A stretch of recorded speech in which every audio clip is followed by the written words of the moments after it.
3 দিন পর্যন্ত ফাতেমা রাদিয়াল্লাহু তাআলা আনহার ঘরে চুলা জ্বলতেছে না। সকালে বাহির হয়েছেন আলী রাদিয়াল্লাহু তাআলা আনহু, বিকালে ফিরতেছেন। ফাতেমা অপেক্ষা ছিল আজকে কিছু জুটবে। যখন দেখতেছেন বিকালে আলী ফিরতেছে রাদিয়াল্লাহু তাআলা আনহু, চেহারাটা মলিন, হাত দুইটা খালি। ঘরের পাশে যখন চলে আসছেন, এখন আর পর্দা নষ্ট হবে না, আওয়াজ দিলে। আওয়াজ দিছে আলী, চোখে চোখ পড়ছে, বলছে চেহারা মলিন কেন? ফাতেমা আজকেও কিছু জোটে নাই। তো ভিতর থেকে আওয়াজ আসতেছে, আলী ওয়াজাদনা শাকারনা লাম নাজিদ সাবারনা, পাবো তো শুকরিয়া আদায় করব, না পাবো তো সবর করব।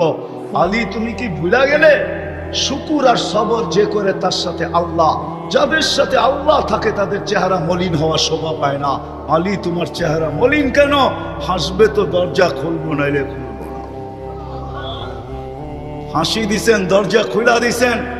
বাকিটা আলী রাদিয়াল্লাহু তাআলা আনহু বলতেছেন, ফাতেমা সাররাত ওয়া তাবাসসামাত, ফাতেমা তখনও মুস্কি মুস্কি হাসতে ছিল আর খুশিতে নাচতে ছিল। আমি তো ঘরে ফিরে আসছি, কিছু আসুক আর না আসুক, আমার রাজা তো ঘরে ফিরে আসছে। বলে আমি আর নিজেকে ধরে রাখতে পারি না, কাঁধে হাত রেখা বললাম, রাহিমাল্লাহু ইমরাআতান, তোর মতো মেয়েদের উপরে আল্লাহ কিয়ামতের সকাল পর্যন্ত রহমতের বৃষ্টি বর্ষণ।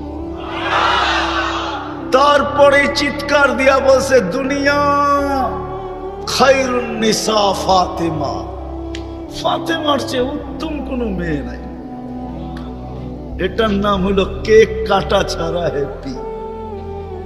আমরা তো কেক কাটো, আল্লাহকে রাজি করতে হবে। মা বোন যদি জীবনে একবার ফাতেমার স্টাইলে সাজতো, সাজে তো।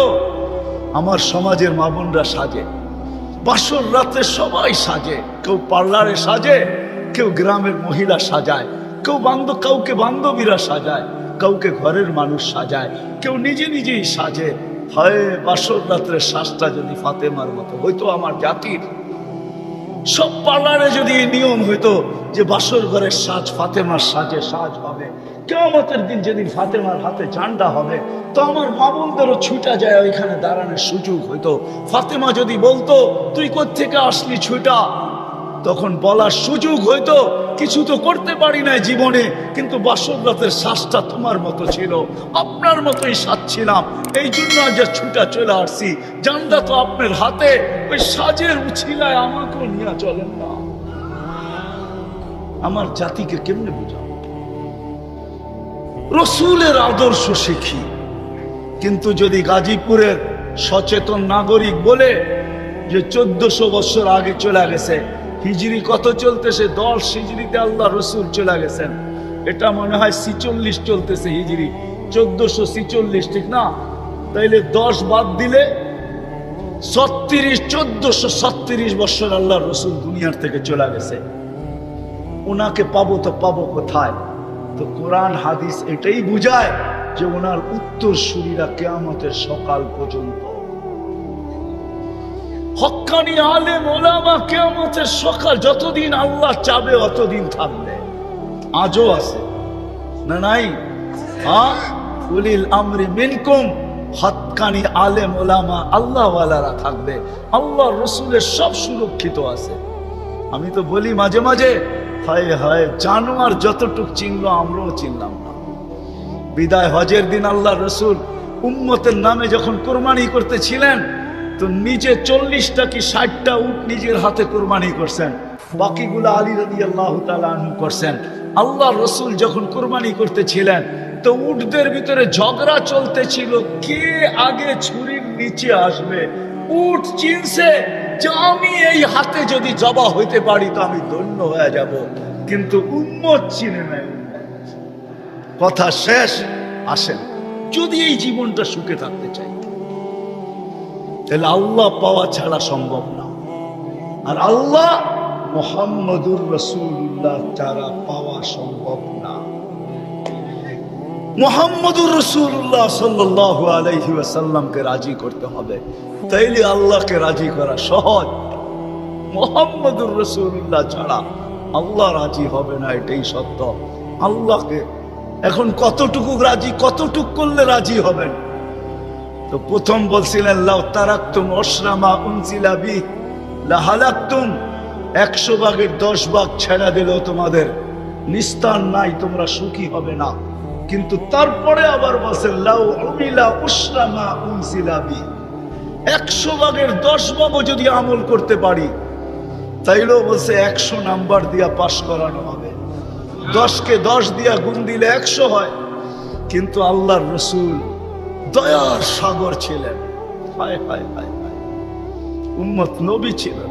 আমি তো বলি যুবকদেরকে, সারা রাত্র চুলের স্টাইল তালাশ করে যুবকরা 2 ঈদের আগে চুলের স্টাইল তালাশ করতে থাকে নেটের ভিতরে, আবার রাত্রে ওটাকে তালাশ করে যেটা পছন্দ হয় ওটাকে আবার স্ক্রিনশট দেয়, সকালবেলা নিয়ে যায় সেলুনে, বলে তোমার এখানে রাখা স্টাইল আমার পছন্দ না, আমি নিজে একটা নিয়ে আসছি মোবাইলে, এই স্টাইলে চুল কাটা দিবে, টাকার কোনো প্রশ্ন না। হায় যুবক, তোর পায়ে হাত দিয়া বলি, যুবক যদি একবার ওর মুহাম্মদুর রাসূলুল্লাহ সাল্লাল্লাহু আলাইহি ওয়াসাল্লামের চুলের স্টাইল তালাশ করত, আর সেলুনে নিয়ে যদি বলতো এই স্টাইলে আমাকে চুল কাটা দিবি, যদি সেলুনওয়ালা বলতো এটা আবার কোন স্টাইল, এটা তো ইউরোপেরও না আমেরিকারও না, এটা আবার কোন স্টাইল, বলে এটা আমার নবীজির স্টাইল, এই স্টাইলে কেন চুল কাটবি? বলে আজকে যদিও দেখা হয় না এই পর্যন্ত, জানি না বাকি জীবন স্বপ্নে দেখবো কি দেখবো না, কিয়ামতের দিন অবশ্যই দেখা হবে।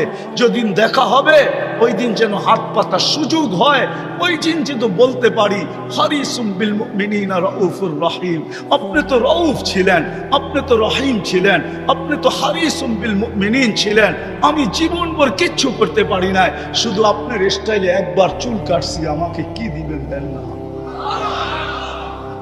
আমি তো এটাই কাঁদি যে যুবক যদি জীবনে একবারও নবীর স্টাইলে চুল কাটতো।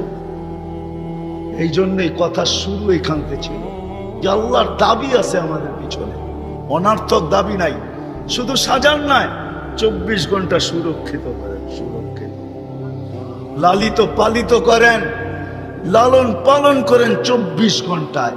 এই বিশাল মজমা শ্বাস নিতেছে আর ছাড়তেছে, ঠিক না? হ্যাঁ, কোনটা নেন আর কোনটা ছাড়েন? ছাড়েন কোনটা? দূষিত, ঠিক না? বিষ, ঠিক না? নেন কোনটা? পিওর অক্সিজেন, ঠিক না? ওইটাও অক্সিজেন, যেটা ছাড়েন ওইটাও অক্সিজেন, কিন্তু যেটা ছাড়েন ওটা দূষিত, যেটা নেন পিওর, ঠিক না? ছাড়ার নেওয়ার ভিতরে দূরত্ব কতটুকু? 1 ঘন্টা আগে ছাড়েন, পরে 1 ঘন্টা পরে নেন, ঠিক না? কতক্ষণ? হ্যাঁ, ন্যানো সেকেন্ড, আধা সেকেন্ডেরও কম। যদি দুনিয়ার প্রযুক্তি দিয়ে এটাকে এখান থেকে আউট করতে হইতো আর পিওরটা এখানে আনতে হইতো, তাহলে এতক্ষণ মারামারিতে কয়েকজনের জানও যেত। মনে হয় বুঝাইতে পারতেছি না, কয়েকজনের জান চলে যেত, না জানি কত ডজনের যেত। বলতো প্রযুক্তির মাধ্যমে আমারটা সরাইছিস, তাড়াতাড়ি সাপ্লাই দেস না কেন, আমার দম আটকায় আসতেছে। আল্লাহ কুদরত দিয়া সরাইতেছে, কুদরত দিয়া পিউরটা দিতেছে। আশা করছি আমি শেষ জায়গায়, আর লম্বা করবো না,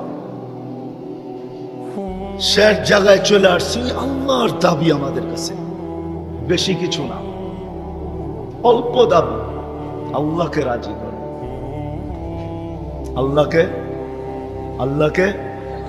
রাজি করা, এটাই দাবি ব্যাস। আল্লাহকে রাজি করো, যে আল্লাহকে রাজি করবে। যুবক যৌবনে থাইকা যদি করে, নারী নারীত্বের ভিতরে থাইকা করে, যদিও সারাদিন মাথার ঘাম পায়ে ফেলি একটা জিনিসের জন্য, সেটা হলো এই ছোট জীবনটায় সুখে থাকার, 60-70 বছর সুখে থাকার জন্য, ঠিক না? এটার জন্যই তো সারাদিন মাথার ঘাম পায়ে, ঠিক না? হ্যাঁ, সকাল উঠতে দেরি, সারা দুনিয়ার কি ব্যস্ত, গাজীপুর ব্যস্ত হতে দেরি হয় না, ঠিক না? সারা দিনটা দেখেন তো, রাতটা দেখেন না, যান যান যান। মাঝে মাঝে রাস্তায় গাজীপুর আর ঢাকা রোডে দাঁড়ায় থাকেন, তাইলে দেখবেন মানুষের মাথার ঘাম পায়ে কি করে পড়ে, ঘন্টার পর ঘন্টা দাঁড়ায় আছে, জায়গাটা জায়গায় দাঁড়ায় আছে, জ্যামে দাঁড়ায় আছে, রাত সারা রাত্র,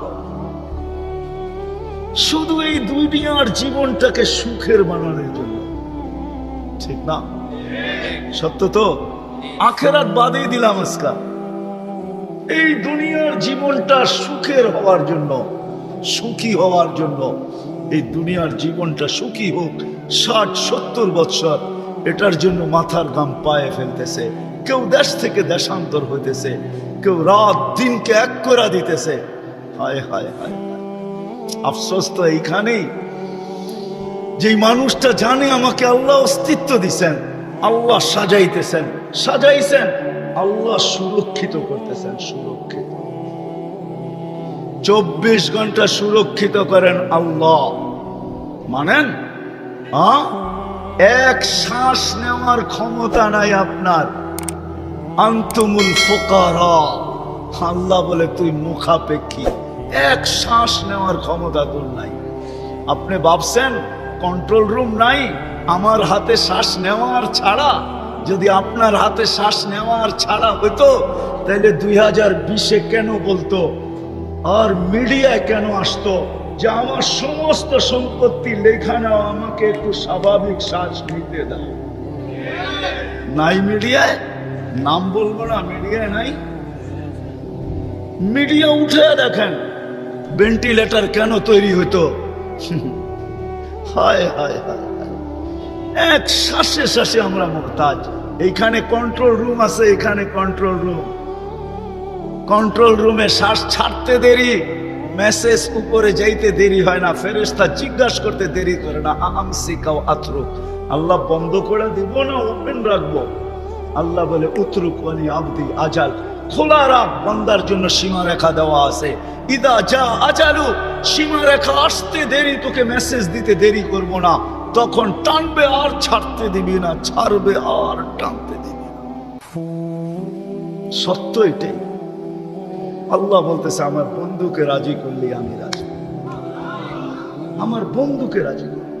ওয়াইন তুতিউহু তাহতাদু, মান আতা আর রাসূল ফাকাদ আতা আল্লাহ, ইন কুনতুম তুহিব্বুনাল্লাহ ফাত্তাবিউনি ইউহিব্বুকুমুল্লাহ। আল্লাহ রাজি, সত্য রাজি। কোরআন বলতেছে, আল্লাহ রাসূলের রওজার উপরে কোরআনের একটা আয়াত লেখা আছে, ওয়ালাউ আন্নাহুম ইয যালামু আনফুসাহুম। আল্লাহ বলতেছে বন্ধু, আপনার উম্মত গুনাহ করতে করতে কোন পর্বে যদি অনুসূচনা আসে, লজ্জিত হয়, আর আপনার কাছে আসে আস্তাগফিরুল্লাহ, আমার কাছে মাপ চায়, আমি ওর দিকে তাকাবো না, ওর গুনার দিকে তাকাবো না, আমি তো আপনার দিকে তাকাবো। আস্তাগফারা লাহু রাসূল, আপনি পক্ষে যাইতে দেরি, আমি মাফ করতে দেরি।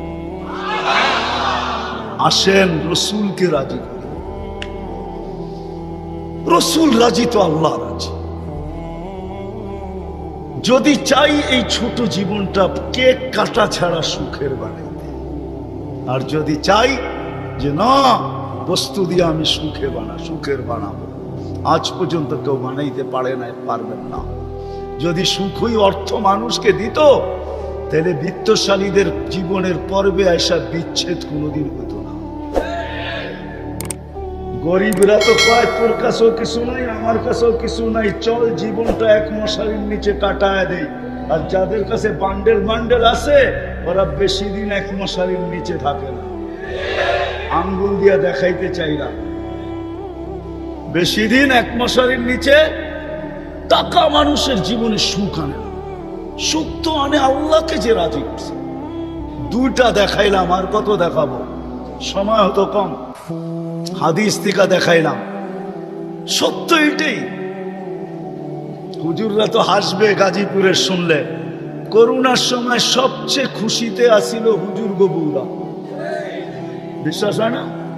হ্যাঁ, কি জন্য বলে দিতেছি, কেননা করোনার আগে তো স্বামীকে এতদিন কাছে কোনোদিন পায় না, কেননা বৎসরে 2-3 বার পাইছে, মাসে পাইলো 2 দিনের লেগা পাইছে। লম্বা এতদিন তো স্বামীকে কাছে পায় না কোনো মহিলা বুজুর্গ বউরা। করোনা আসার পরে লম্বা লকডাউনে স্বামীরে কাছে পাইছে, বলছে বাড়িতে কিছু নাই, কয় কিচ্ছু লাগবো না, তোমারে তো পাইছি। এরা সবচেয়ে বেশি সুখে ছিল, জিজ্ঞাসা করেন, সবগুলো মুচকি মুচকি আসে, সবচেয়ে সুখে এরা ছিল, কিছু ছিল না, কিন্তু সবচেয়ে বেশি মহব্বতে এরা ছিল। কেন? স্বামী স্ত্রীকে কাছে পেয়েছে, স্ত্রী স্বামীকে কাছে পেয়েছে, সন্তান মা বাবাকে কাছে পেয়েছে লকডাউনের সময়। এখনো অনেকজনের বাড়িতে মাঝে মাঝে বলে, জিজ্ঞাসা করেন আবার যদি লকডাউন হইতো তাহলে ভালো হইতো, তোমারে কিছু সময়ের জন্য পাওয়া যেত। জিজ্ঞাসা করেন, এরা হাসতেছে, জিজ্ঞাসা করেন। অথচ সারা দুনিয়ায় হাহাকার ছিল। কি ছিল? কি ছিল? এদের হাহাকার ছিল না, আলহামদুলিল্লাহ। এরা বড় সুখে ছিল, কেননা আল্লাহ যেইখানে ওইখানে সুখ না হয় না তো সুখ আসবে না, তো আসবে না কেন? আল্লাহ রাজি, রসুল রাজি, সুখ এইখানেই আসবে। বিদায় আসেন।